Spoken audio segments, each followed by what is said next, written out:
একজন ব্যক্তি হিসাবে কেউ যদি এই 6টা বিষয়ের উপরেই তার সেলফ কন্ট্রোল রাখতে পারে, তবেই কিন্তু আমরা দেখতে পাবো যে ষড়ঋতুর উপরে তার কন্ট্রোল আছে। আর একজন ব্যক্তি যে যত সুন্দরভাবে এই ষড়ঋতুর উপরে কন্ট্রোল রাখতে পারবে, তিনি কিন্তু তার হিউম্যানিটি ততটা সুন্দরভাবে বজায় রাখতে পারবে। শেষে আমরা কি লিখেছি? আতে বলছি আমরা আত্মউপলব্ধি বা সেলফ রিয়ালাইজেশন। দেখুন, আমরা আপনাকে গাইড দেব, গাইডলাইন দিচ্ছি কিভাবে পড়বেন, কোন পদ্ধতিতে, কোন চ্যাপ্টারে কি কি ধরনের কোশ্চেন সম্ভাব্য আসতে পারে, সেট আমরা প্র্যাকটিস করাবো। নিশ্চয়ই আপনারা জানবেন, বিষয়বস্তু সম্পর্কে আপনাদেরকে বলছি। কিন্তু প্রশ্ন হলো, আপনি যদি বাড়িতে গিয়ে এই বিষয়গুলোকে চর্চা না করেন বা বাড়িতে যদি স্টাডি না করেন, তাহলে যতই আপনারা কিন্তু বারবার আমাদের ক্লাসগুলোকে অ্যাটেন্ড করেন, কিন্তু সফলতা আপনার কাছে কিন্তু কখনোই ধরা দেবে না।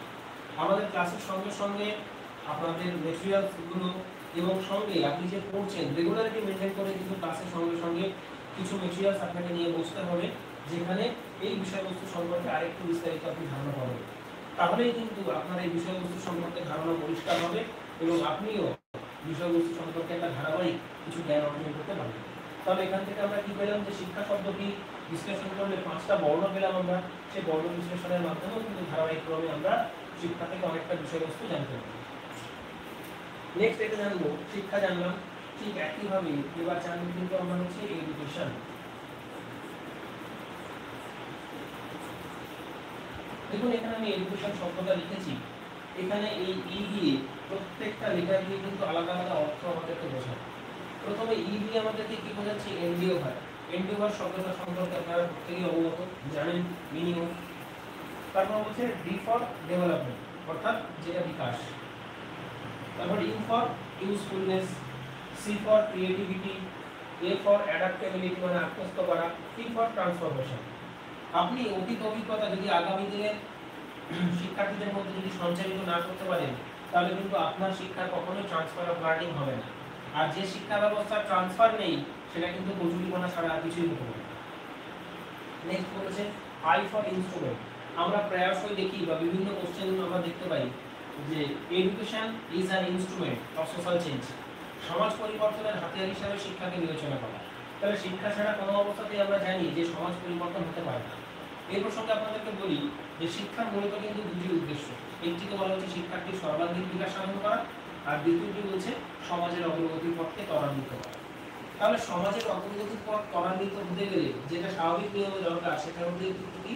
শিক্ষা।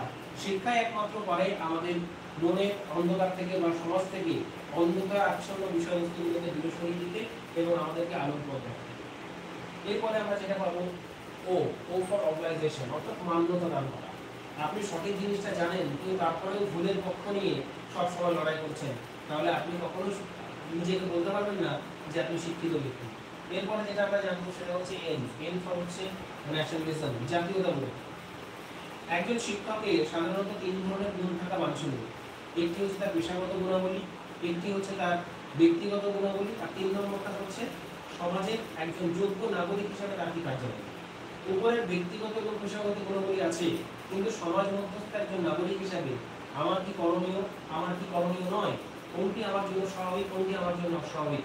একজন শিক্ষিত ব্যক্তি, একজন শিক্ষক হিসাবে যিনি হচ্ছেন সমাজের মেরুদণ্ড তৈরির কারিগর, তার কাছে কিন্তু প্রত্যেকটি ব্যক্তি বা প্রত্যেক শিক্ষার্থী নানাভাবে এটাই আশা করে বা এটাই প্রত্যাশা করে তিনি আমাদেরকে কিভাবে পড়া দেখাবেন।